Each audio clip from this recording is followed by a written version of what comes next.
আসসালামু আলাইকুম রহমতুল্লাহি বারাকাতুহু।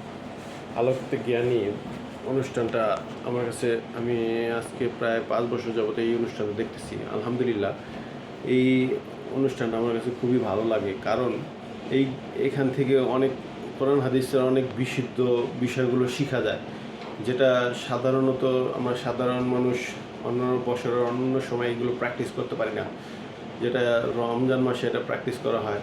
এজন্য যারা আলোকিত জ্ঞানের কর্তৃপক্ষ আছেন তাদেরকে মন থেকে জাযাকাল্লাহু খায়রান জানাচ্ছি। তারা এই জ্ঞান চর্চার পিছনে শ্রম দিচ্ছেন, কষ্ট করতেছেন। পাশাপাশি আপনাদেরকে আমি রিকোয়েস্ট করছি যে আপনারা দয়া করে আরও কিছু ফর্মুলা অবলম্বন করতে পারেন। যারা যে সমস্ত বড় বড় আলেম বর্তমানে জীবিত আছেন, যেমন ডক্টর খন্দকার, ডক্টর জাকির নায়েক, তারপর হলো ডক্টর আবু বকর মোহাম্মদ জাকারিয়া, ডক্টর মঞ্জুর এলাহি বা আব্দুর রাজ্জাক বিন ইউসুফ স্যার আছেন, ওনাদের বা আবদুল্লাহ বিন আব্দুর রাজ্জাক বা ওনাদের মতামত নিয়ে এই অনুষ্ঠানগুলো করলে আমার মনে হয় আরও সুন্দর হবে এবং কি আরও নিখুঁত হবে। তাহলে এই বিষয়গুলো আমরা ফলো করার জন্য চেষ্টা করব যে আপনার এই অনুষ্ঠান করা পাশাপাশি আলেম ওলামাদের পরামর্শ নেওয়া করলে জিনিসগুলো অনেক সুন্দর হয় আর উপস্থাপনাগুলো অনেক সুন্দর হয়। হ্যাঁ, ঠিক আছে, মতের অমিল সব আলেম ওলামাদের ভিতরে থাকতে পারে, কিন্তু যে একজনকে বাদ দিয়ে যেই মানে এটা অনুষ্ঠান করব, এটাও ঠিক না।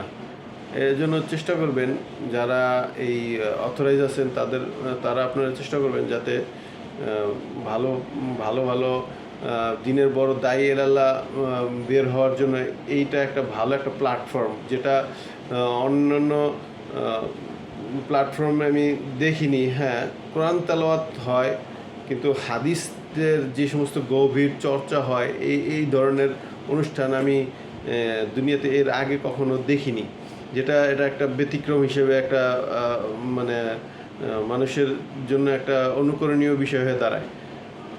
আর এই জিনিসগুলো যদি আরও নিখুঁতভাবে করা হয় তাহলে আরও সুন্দর হবে, কারণ হয়তো আপনারা জ্ঞানের চর্চাই করতেছেন, এই জ্ঞানের চর্চাগুলো যদি এরকম নিখুঁত সুন্দরভাবে করা হয় বা বিভিন্ন স্কলারের পরামর্শ নিয়ে করা হয় তাহলে আরও নিখুঁত হবে। তাহলে মুসলিম উম্মাহ অনেক সুন্দর ভালো উপস্থাপনার জ্ঞান পাবে, বা এটা বিভিন্ন ভাষায়ও করলে ভালো হয়। যারা ইংরেজি ভাষী আছে বা আরবি ভাষী আছে, আরবি যারা আছে তারা তো অনেকেই এই সমস্ত চর্চা করে, কিন্তু সারা বিশ্বের মানুষের কাছে এগুলো তুলে ধরলে কি হবে, আপনাদেরও সদকা জারিয়া হিসেবে অনেক সওয়াব পাবেন। আর অনেকে বাংলা ভাষা বুঝে না, যার ধরুন ওরাও শিখতে পারবে, যারা শিখতে চায়, শিখার অনেক আগ্রহ আছে, তাদের জন্য আলোকিত জ্ঞানের ইংরেজি ভার্সন চালু করলে সবচেয়ে ভালো হয়। অতএব আল্লাহ তাআলা আমাদেরকে এই বিষয়ে সঠিক বুঝদান করেন। আমিন।